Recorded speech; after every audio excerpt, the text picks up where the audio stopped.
Hello, everyone, and welcome back to our video series on SAT verbal hacks. Today, we're going to be talking about a question that has to do more with writing rules and conventions. So, per usual, we're going to start by taking a look at our question. Questions on the SAT that have to do with writing rules all are going to be worded the same way. So that will sound like, which choice completes the text so that it conforms to the conventions of standard English? So because these questions are all worded the exact same, the next thing to do is actually to take a look at the answers. And if you go ahead and sort of scan the answers and notice what is different about them, that can kind of give you a hint as to what group of rules you should be keeping in mind with this question.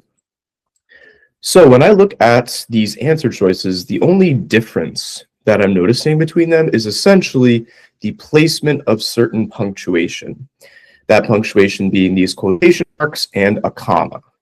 So with that being said, the kinds of rules that I have to keep in mind are going to have to do with quotation marks.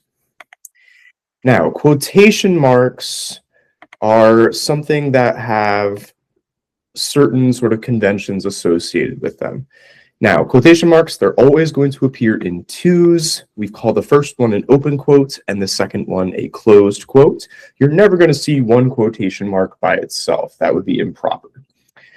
Now, there are two scenarios that you're going to see with quotation marks. The first is when the quote is presented in full, there's no breakage, and it's presented as a complete sentence or sentences. In that situation, the sentence that is in the quotes, it must end with either a period, exclamation point, or question mark, as a typical sentence would. The only other piece of things to keep in mind is because it's a quote, this is someone else's words, so a close quote should come after the end punctuation. Obviously, you open quote at the beginning, and then the quote comes at the end after the punctuation. A lot of times, people think that the quotation mark will come before that end punctuation. You may see a quotation mark followed by a period, and that's actually incorrect. So that's our first scenario. The second scenario is a little trickier. It's when you're going to see one quote, so it's essentially one sentence, and it's split into two. So it's split into two halves. You oftentimes see this in fiction and novels when one character is speaking. So what's going to happen in that scenario is that the first half of the quote is going to end with a comma. That essentially implies that there's more to follow. And then after that comma, as with the punctuation at the end of a sentence, you're going to close the quote. So you essentially have that one bit with the comma to start. Then you're going to have some words in between that kind of tell us who is speaking or who is talking. After that, for the second half of the quote, you're going to put a comma after the language that comes between the two halves of the quote, followed by an open quote. And then you would follow the same rules that you typically would for the end punctuation. So this makes a little bit more sense when we take a look at an example in context.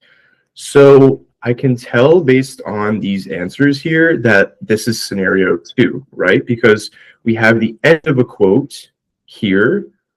In the middle, we have who this quote belongs to, who is speaking, Tobias Dancing, and then we have the second part of the quote coming afterward. So it's broken up into two. So we have to think about applying our rules. So this quote, it ends with the word culture. So there's going to be a comma after that word, followed by a quotation mark. So I can rule out any answers where that's not the case. So B doesn't work, and C doesn't work, and neither does D. So that actually leaves us only with A, but just to make sure that the rest of it is also punctuated correctly, you can see that in the middle here we have who is speaking, then we have this comma at the end, and then we have the second part of the quote presented afterward. So we have this open quote here, and then the rest of the quote follows. And if you take a look at the rest of the quote up here, you'll see that it follows the rules associated with scenario 1, because the period is right there, and then the quote comes after to indicate that it is the end.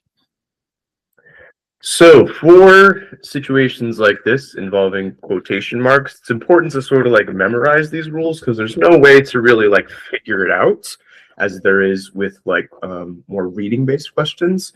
So just make sure that you keep these two scenarios in mind, and you'll be set up for success with grammar questions involving quotation marks.